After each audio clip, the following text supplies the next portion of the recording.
más horas. Bien, amados, nos conectamos y saludo a todos aquellos que están ya conectados con nosotros a través de online, saludarles y gracias, amados hermanos, por su fidelidad de estar cada domingo conectados con nosotros. Y también darle gracias a ustedes que el día jueves a las 7 también se están conectando. Entre paréntesis estaba diciendo a mis hermanos en Puerta Abierta de que estos estudios son correlativos, así que es importante que ustedes vayan siguiendo las predicaciones para que así el estudio sea mucho más efectivo. La palabra de hoy día, como título, Sistema Financiero de la Iglesia. El jueves estuve hablando sobre el sistema financiero del Antiguo Testamento.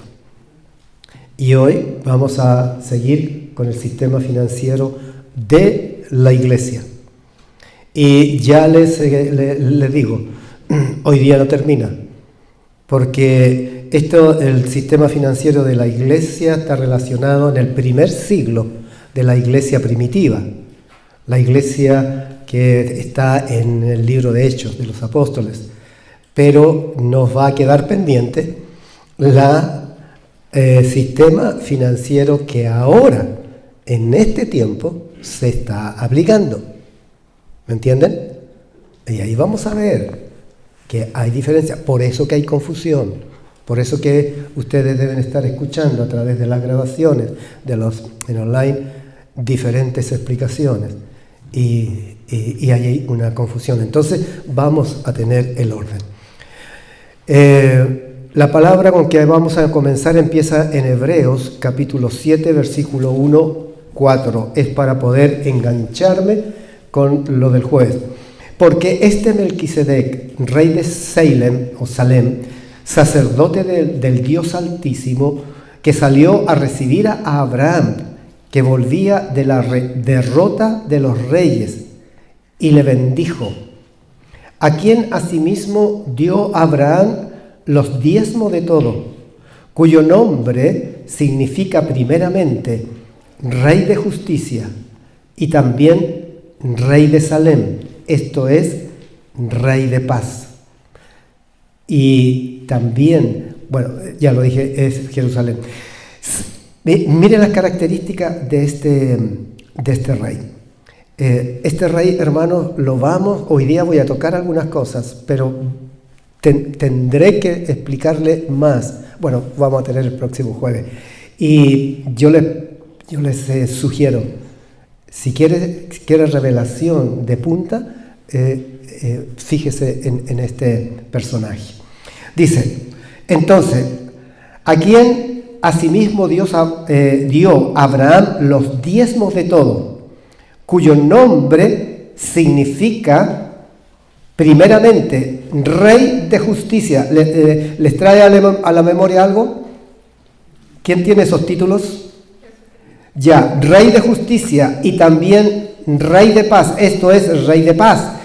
Fíjense y escuchen, sin padre, sin madre, sin genealogía, que ni tiene principio de días, ni fin de vida, sino hecho semejante al Hijo de Dios. Permanece sacerdote para siempre. Fíjese, tiene todas las características de Cristo. Eso es lo que ha llevado a muchos a asegurar una posición que hay, es que Melquisedec es una teofanía de Cristo que se manifestó en aquel tiempo a Abraham anticipadamente, revelándose de esta manera. No me voy a adelantar a decirles las demás para que ustedes mismos, juntos, vamos a ir descubriendo si realmente es una teofanía de Jesucristo o hay algo más. Y como soy tan copuchento, les digo, hay algo más y mucho más profundo. Y saben, amados hermanos, y esto no me van a creer. No, mejor no. A ver, esto no está en los libros. es una revelación que el Espíritu Santo tiene que ir entregando a través de la palabra misma.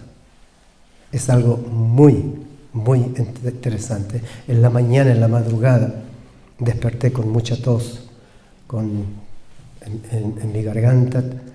No se asusten, no estoy infectado, es cualquier cosa, menos eso. Y allí yo estaba orando al Señor y estaba meditando en la palabra. Pero hermano, el Señor es tan lindo. Es tan lindo.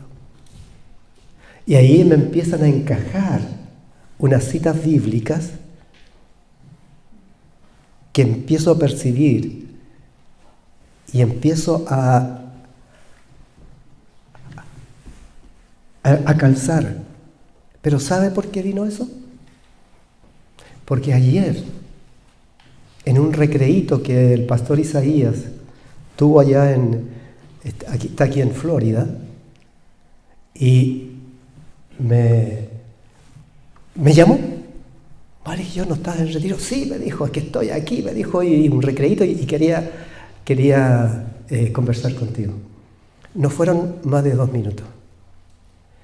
Y él lo único que me dijo, hermano, entre paréntesis, no sé si todos se recuerdan, pero él está en un seminario de 10 días, tiempo completo, pasan 3-4 horas orando. El propósito es escuchar lo que Dios tiene para este tiempo. Y son pastores escogidos porque el Señor los llamó de diferentes partes de todos los países latinoamericanos y de aquí de Estados Unidos. ¿Y saben lo que él me dijo, Pepo? Me dijo, es tremendo, es tremendo. Lo único que puedo decirte, que es el tiempo en que Dios está revelando su palabra. Hermano, fue eso.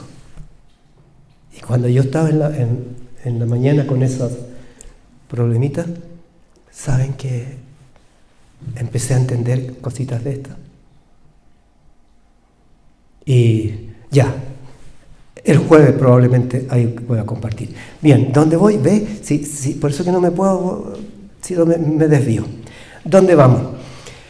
Ya, el diezmo comenzó antes de la ley de Moisés y antes que Israel existiera, y fue una respuesta de gratitud, amor y revelación del Espíritu Santo al espíritu de Abraham por todo lo que Dios es y nos ha dado. Eso es para engancharme con el jueves. Allí yo lo expliqué el jueves, algo de esto.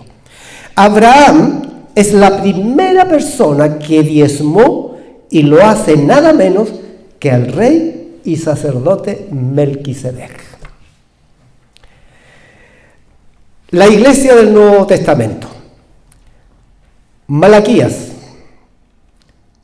El profeta Malaquías confrontó a Israel alrededor del año 430 antes de Cristo. Antes de Cristo, 430 años, es cuando Dios usa a Malaquías para hablar justamente de esto, lo que estaba pasando con su pueblo Israel, para hablar a su pueblo. Entonces Malaquías confronta al pueblo de Israel por haber descuidado el templo y por su falsa y profana adoración, al extremo de descuidar su compromiso económico con los levitas y sacerdotes. La tribu de Leví fue escogida por Dios para que ellos sean los que administraran el templo. Y entre ellos, a Aarón, que hermano de Moisés, él es escogido por Dios para ser el sumo sacerdote, el primer sumo sacerdote. Y su familia, sus hijos, serían los demás sacerdotes que ministrarían las cosas más santas del templo. Por lo tanto, Moisés, Aarón, pertenecían a la tribu de Leví.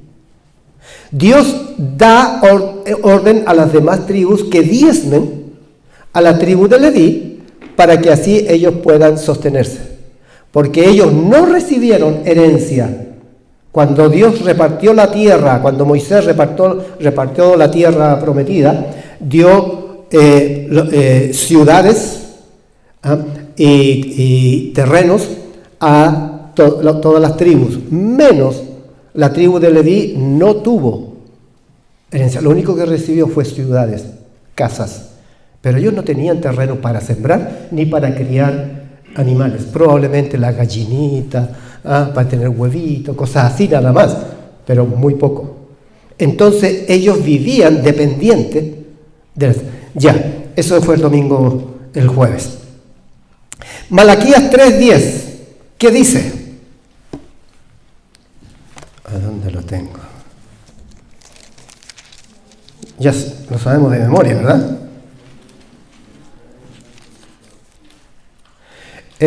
Malaquías, vamos a leer entonces 3:10, dice: traed todos los diezmos al alfolí y haya alimento en mi casa, y probadme ahora en esto, dice Jehová de los ejércitos, si no os abriré las ventanas de los cielos y derramaré sobre vosotros bendición hasta que sobreabunde. Dice: reprenderé también por vosotros al devorador, y no os destruirá el fruto de la tierra, ni vuestra vid en el campo será estéril, dice Jehová de los ejércitos. Y todas las naciones os dirán bienaventurados, porque seréis tierra deseable, dice Jehová de los ejércitos. Las promesas de Dios permanecen, hermanos. Ahora, aquí vemos, Malaquías exhorta a Israel porque ellos no estaban cumpliendo con eso. Y fíjense que fue 430 años antes que Cristo viniera. Y curiosamente, el silencio de Dios de palabra profética fueron de ese momento. Entonces, Malaquías, con otros de su época, hasta allí nomás vino la comunión, la comunicación de Dios. ¿Por qué? ¿Hicieron caso a esta palabra? No hicieron caso. No hicieron. Qué tremendo, hermano. Ya. Entonces, Cristo vino para cumplir la ley. Entre paréntesis, las promesas que Dios hizo a Israel a través de Malaquías por asunto del diezmo, esas promesas siguen vigentes hasta el día de hoy. El diezmo, hermano, aquí vamos a ir viendo, no es que es solamente para el Antiguo Testamento. Curiosamente, hermano, comienza con Melquisedec, este personaje tan extraordinario. Abraham nadie le había enseñado, pero allí cuando se encuentra con él viene y le da pan y vino. Ustedes ya saben qué significa eso, ¿verdad? Fíjense, hermano, allí al principio de la revelación de Dios al hombre a través de Abraham, se manifiesta eso. Entonces, tiene tanta trascendencia. Y Abraham, por todos lados quiero meterme para allá. Ya, Pepo, no te metas. Ya. Cristo vino para cumplir la ley. Lucas 16:16, Jesús dice: la ley y los profetas eran hasta Juan. Desde entonces el reino de los cielos se ha anunciado y todos se esfuerzan por entrar en él. Con la venida de Cristo se termina, pero cuidado, dice la ley. Aquí dice, la ley y los profetas eran hasta Juan. Desde entonces el reino de los cielos anunciado y todos se esfuerzan por entrar en él. ¿Esto qué significa, hermano?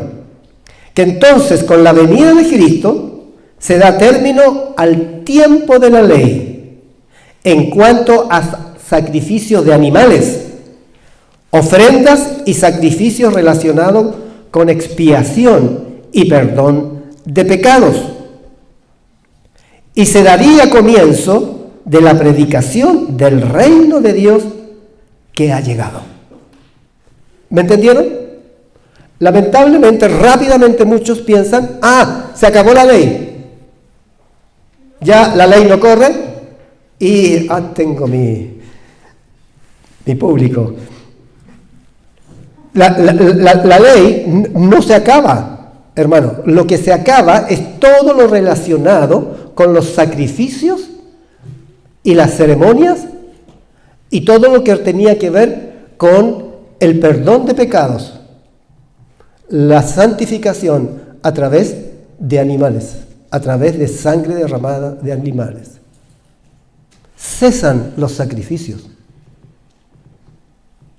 pero los principios, los valores de la ley siguen adelante. Ay, pastor, ¿cómo es esto? Veamos, Jesús y la ley.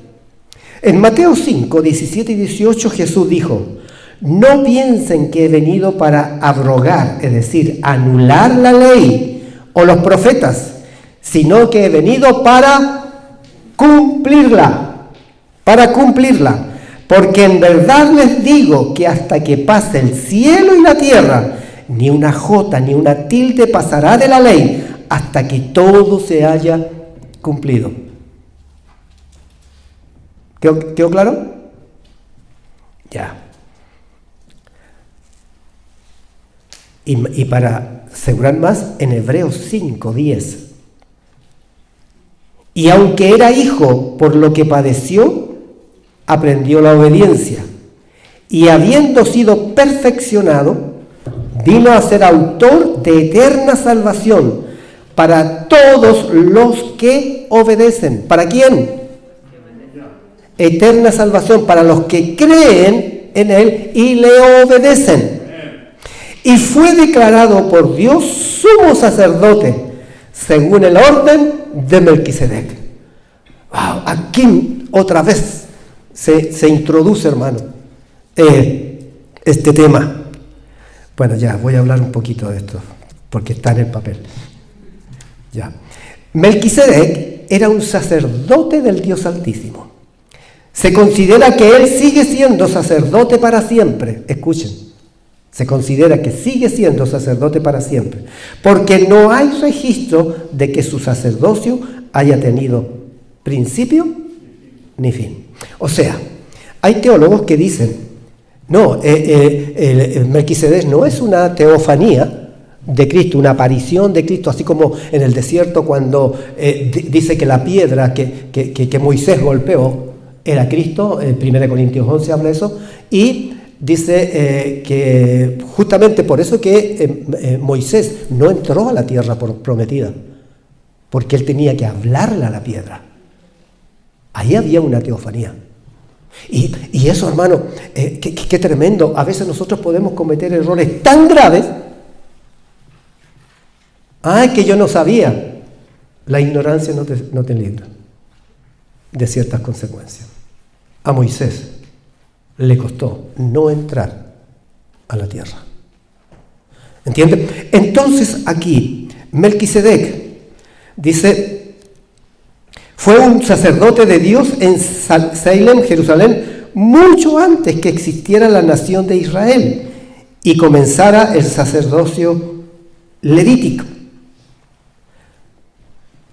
Ese es un tema de alto nivel. El ministerio de Jesús como sumo sacerdote fue superior al de cualquier sacerdote de Leví.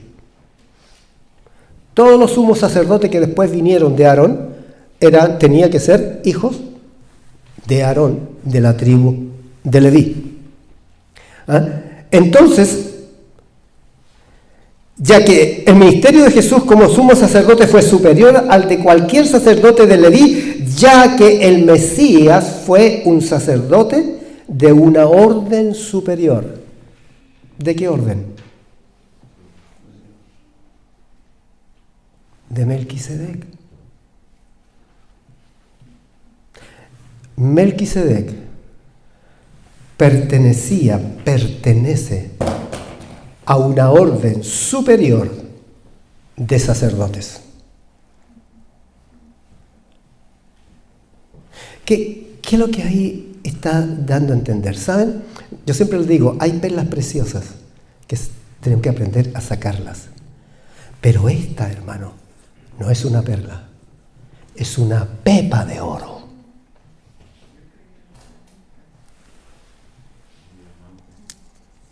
Un diamante.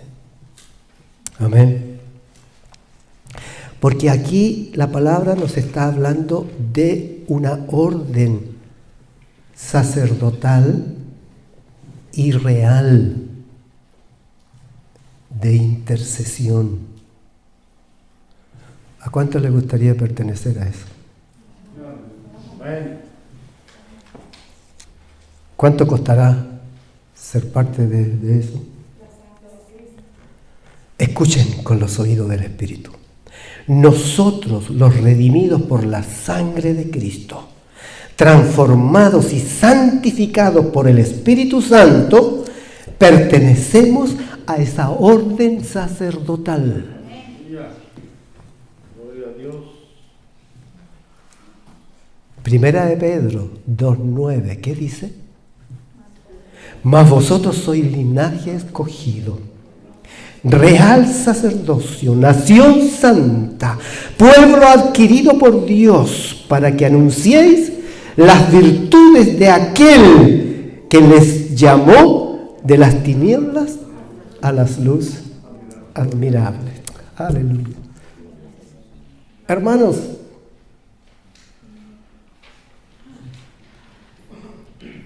de ahí nosotros, en otras palabras, no es que de ahí provenimos, sino que hacia allá vamos. Jesucristo está sentado a la diestra de Dios Padre. ¿Qué está haciendo allí? Intercediendo por nosotros. Amén. ¿Ustedes creen que estaríamos vivos, si no fuera por la intercesión de Jesucristo? Pero también dice en Efesios capítulo 1 y capítulo 2, habla que nosotros estamos sentados juntamente con Cristo en los lugares celestiales. ¿Qué estamos haciendo?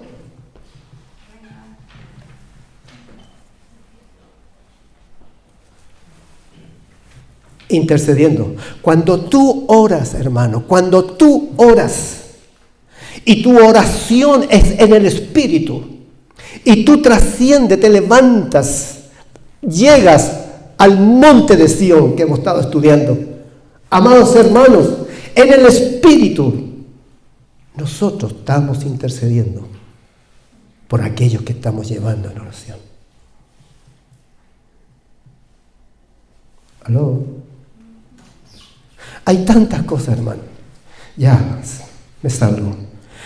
Salmo 110:4 dice, juró Jehová y no se arrepentirá. Tú eres sacerdote para siempre, según el orden de Melquisedec. Allí el salmista David, hermano. Muchos dicen que era un poeta o un guerrero. Pero hermano, David sobre todas las cosas era profeta. Está mal calificado cuando la teología lo clasifica en los libros poéticos. Cuando él tiene que ser clasificado como profeta. Si los sacerdotes judíos y sus leyes hubieran sido capaces de salvar a la gente, ¿por qué Dios necesita mandar como sacerdote a Cristo, quien no provenía de la tribu de Leví, que era la tribu sacerdotal, sino de la tribu de Judá? ¿Qué está dando a entender eso? Que el sacerdocio de Leví tenía poder para cambiar, para transformar, para salvar. Hermanos, fue una etapa preparatoria para lo que tenía que venir. Cristo, el sumo sacerdote según el orden de Melquisedec. Allá en el cielo nos vamos a dar cuenta y vamos a reconocer quién era. El mero, ¿cómo dicen ustedes? El mero, el mayor de todos. Recuerden, los sacrificios de animales tenían que repetirse y solo ofrecían un perdón temporal. Pero el sacrificio de Cristo fue hecho una sola vez y ofrece perdón total y permanente. ¿Amén? Amados, una de las estrategias del diablo es estarnos recordando siempre nuestros pecados del pasado. Y lamentablemente nosotros le hacemos caso. Si tú pediste perdón, si tú confesaste al Señor, si tú, apliquemos la palabra, restituiste. ¿Aprendieron eso, verdad? Ya. Por eso necesito el día miércoles, hermano, para retroalimentarme con ustedes, saber si están aprendiendo o no. Entonces, bajo el nuevo pacto, el sacerdocio levítico se terminó en favor de la función de Cristo como sumo sacerdote. ¿Para qué van a continuar los sacerdotes antiguos si no tienen el poder de cambiar, transformar? Mientras que el nuevo sumo sacerdote, que está sentado a la diestra de Dios, intercediendo por nosotros, esa intercesión es eficaz y más aún que la sangre de Cristo, hermano, que todo lo que Cristo conquistó en la cruz, que lo que hace con nosotros. Nos justifica delante del Padre, ¿cómo se llama? Él nos redimió, Él pagó el precio y mejor todavía, Él mandó al Espíritu Santo. ¿Para qué? Para que transformara nuestras vidas y las cambiara. ¿Aló? ¿Saben un problemita, hermana, que he estado descubriendo? Es que lamentablemente la iglesia de nuestro siglo, de estos 500 años últimos, se ha centralizado casi exclusivamente en la salvación. En la salvación, en el evangelismo, salvación. ¿Que está mal? No.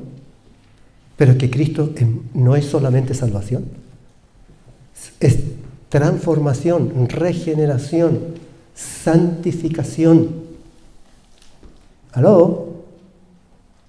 El Evangelio de Jesucristo es un evangelio sobrenatural.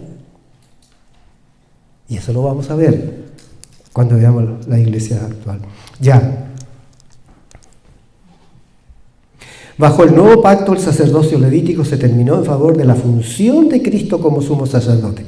Ya que Cristo es nuestro sumo sacerdote, debemos darle toda nuestra atención y devoción. ¿A quién? A Cristo, hermano. Nosotros siempre debemos ser cristocéntricos. Dios el Padre, Dios el Hijo, Dios el Espíritu Santo, todos son uno. Actúan siempre juntos. Cada uno tiene su ministerio.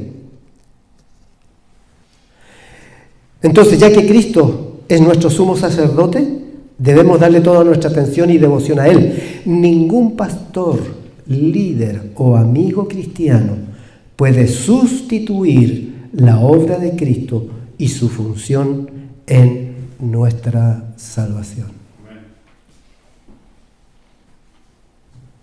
En Mateo 24 ya Jesús lo había advertido.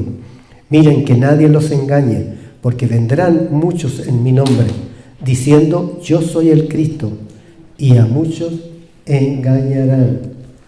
Ah, no, pastor, si alguien me dice que soy el Cristo, yo, chao contigo, no quiero nada. Es que no es de esa manera, hermano. En este momento lo que Cristo estaba hablando es para este tiempo, y es lo que está sucediendo. en que hombres, usando el nombre de Cristo, el Evangelio de Jesucristo, la palabra de Cristo, ellos están construyendo su propio reino. ¿Aló? No trabajan entre comillas para el Señor, pero en el fondo están trabajando para sí mismos. Y por eso pasan a llevar principios y valores básicos. No tienen una ética moral ministerial. Porque andan sacando gente de otras iglesias. No, aquí en esta congregación no se prohíbe esto, no se prohíbe esto otro. Tú decides, haz como tú quieras. Lo importante es que vengas y aquí derrames tu alma, porque aquí el Señor te va a escuchar. Aquí hay palabra de Dios. Aquí está la presencia de Dios. Eso es, vendrán Cristos falsos. Están predicando el Evangelio, pero el centro son ellos o su organización. Si hay cambio de ley, hay cambio de sacerdote. Hebreos 7:12 dice, porque cambiado el sacerdocio, necesario es también que haya cambio de ley. Este versículo es el que se mal interpreta. Ya. Entonces, si ya no hay ley, no siguen los sacrificios todos, y el diezmo es del Antiguo Testamento, entonces ahora la iglesia no corre. Ustedes son judíos. ¿Por qué? Porque ustedes practican el diezmo. Por eso qué interesante Melquisedec, hermano. Porque une desde Abraham. Fíjense, Abraham, el primero. Todavía Israel no estaba formada. Todavía no existía el sacerdocio. Sin embargo, el Espíritu Santo le revela a su corazón que diezme a Melquisedec.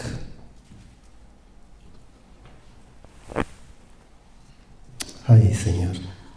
Ya. Compromiso económico de la iglesia primitiva. En Hechos 4, 32 al 35. Eso lo estudiamos, lo hemos estado estudiando, lo debemos saber de memoria. Y la multitud de los que habían creído era de un corazón y un alma, y ninguno decía ser suyo propio nada de lo que poseía, sino que tenían todas las cosas en común. Y con gran poder los apóstoles daban testimonio de la resurrección del Señor Jesús, y abundante gracia era sobre todos ellos. Así que no había, escuchen, entre ellos ningún necesitado, porque todos los que poseían heredades o casas las vendían y traían el precio de lo vendido. Y lo ponían, escuchen, y lo ponían a los pies de los apóstoles, y se repartía a cada uno según su necesidad. La iglesia fue más generosa dando económicamente en comparación con la ley. Aquí vamos a ir viendo a medida que vayamos estudiando. Ellos daban el diezmo, nada más. Y, igual que nosotros, lo daban chueco también.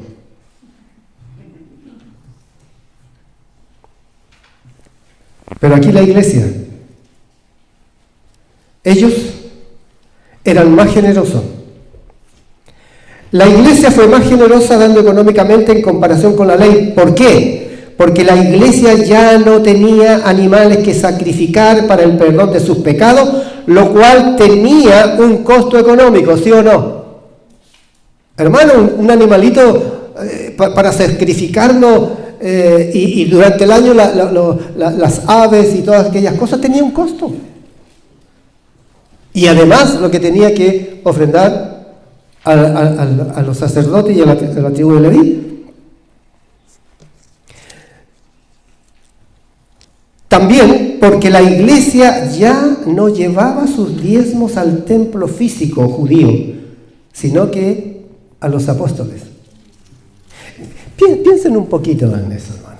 No sé si en las películas que han visto en la televisión de esos tiempos alguna vez salió esto. ¿Ah?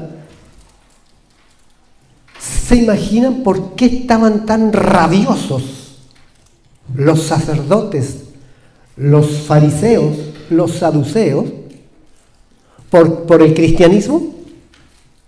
¿Qué estaba pasando? No les llegaba dinero. La gente no estaba yendo.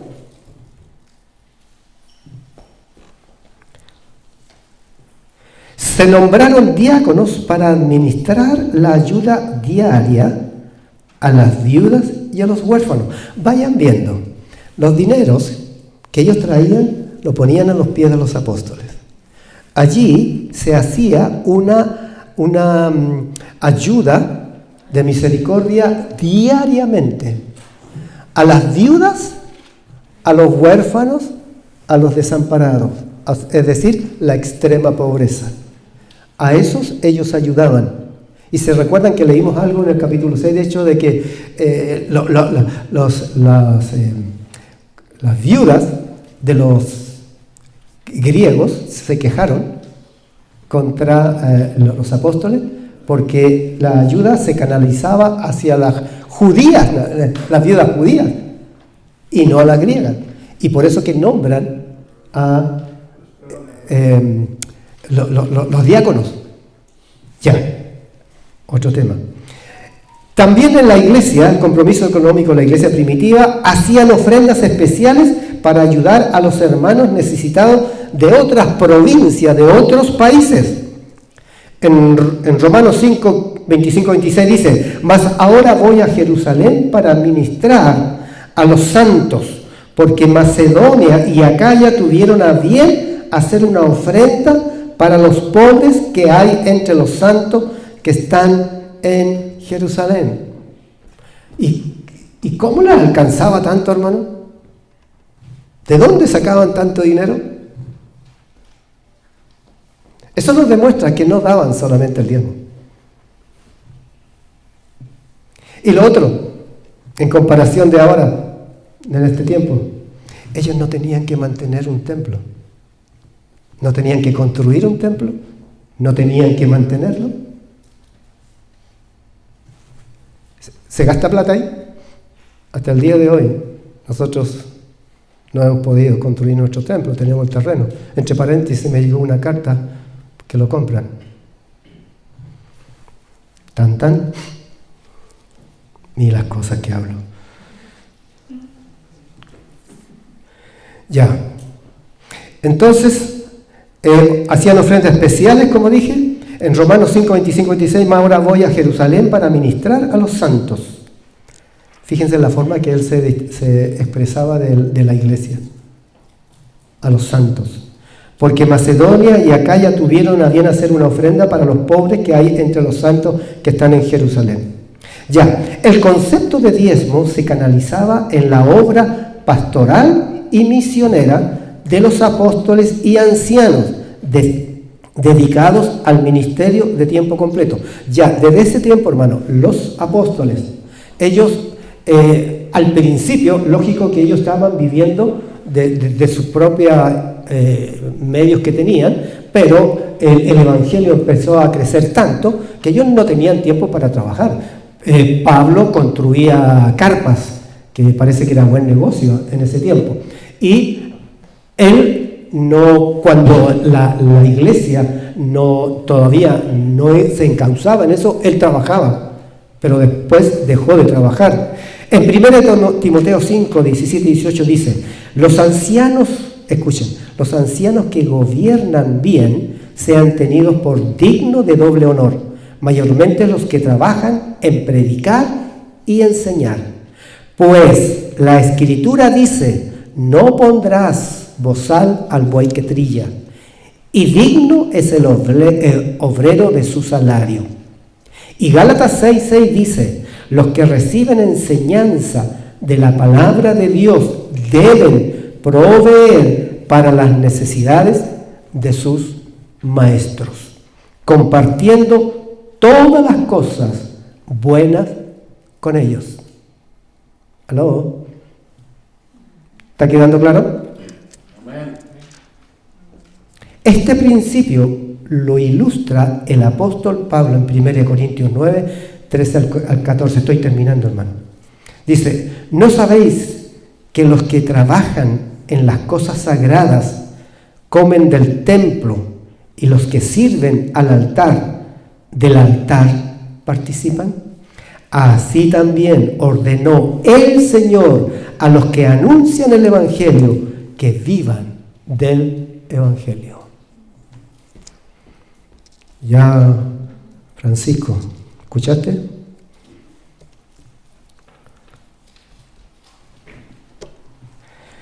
Este principio lo ilustra el apóstol Pablo en primera, ya lo leí, ahí estamos. Ahora, hasta aquí llego. ¿Se dieron cuenta todos los cambios drásticos que sucedió? Lo que era la ley, lo que era el sistema, específicamente lo que interesa en las finanzas, cómo era antes y cómo fue la iglesia primitiva. ¿Y se acuerdan ustedes aquellas experiencias de Jesús cuando venía alguien, por ejemplo el joven rico? Señor, ¿qué tengo que hacer para ser salvo? Bueno, bien conoces la ley. ¿Y los profetas? Me la sé de memoria. Dijo, y la he cumplido toda desde mi adolescencia. En un evangelio Jesús dice, y Dios le amó, porque él como lleno del Espíritu vio que era verdad. Era verdad. Pero Jesús al mirar su corazón, encontró algo. Y le dice, pero una cosa te falta. Vende todo lo que tienes. Ven y sígueme. ¿Y qué pasó con él? Se puso muy triste porque tenía mucho dinero y no lo siguió. En la iglesia del Señor, amados hermanos, es ser muy rudimentario el pensar que el Señor nos exige ofrenda o diezmo, o ofrenda y diezmo. Hermano, el Señor nos pide todo. ¿Aló? ¿Están entendiendo? Ese es el precio, hermano. Cuando decimos que Jesús dice el que no niega, el que no deja, padre, madre, hermano, esposo, esposa, no se aprovechen. No se aprovechen del pánico. El Señor tiene poder para cambiar, para transformar. Pero ¿sabe qué necesita? Que uno de los dos pague el precio. Tome el sacerdocio de Melquisedec. Orar y ayunar y entrar en la presencia de Dios, clamar, gemir, hasta que Dios cambie y transforme. Las promesas de Dios es que todo lo que a Él le pidieron, un hijo de Dios que está a cuenta con Él, que lo está buscando, hermano, que cree en Él, todo es posible. Amén. Padre Celestial, te adoramos. Oh Señor, que esta palabra cambie, transforme nuestras vidas, Señor. Tú conoces, mi Dios. Señor, no es cierto, no es sano cuando creemos que no tenemos nada que entregar o no tenemos nada que pedir perdón o dar perdón.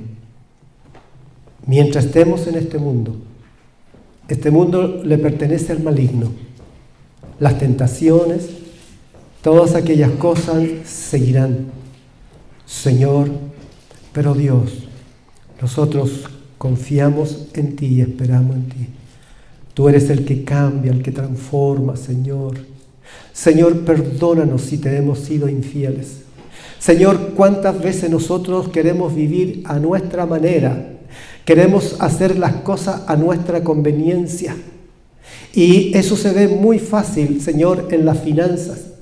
Nosotros queremos dar donde nosotros queremos dar. Queremos dar lo que nos sobra, Señor. Y no entendemos que hay una norma, hay un padrón, y en lo que estamos estudiando. Guíanos, Señor. Guíanos, Señor, en esta nueva etapa de Puerta Abierta, en la cual tú estás reseteándonos, tú nos estás ordenando, estás alineando las murallas internas de esta congregación. Gracias, Señor. En el nombre de Jesús. Amén.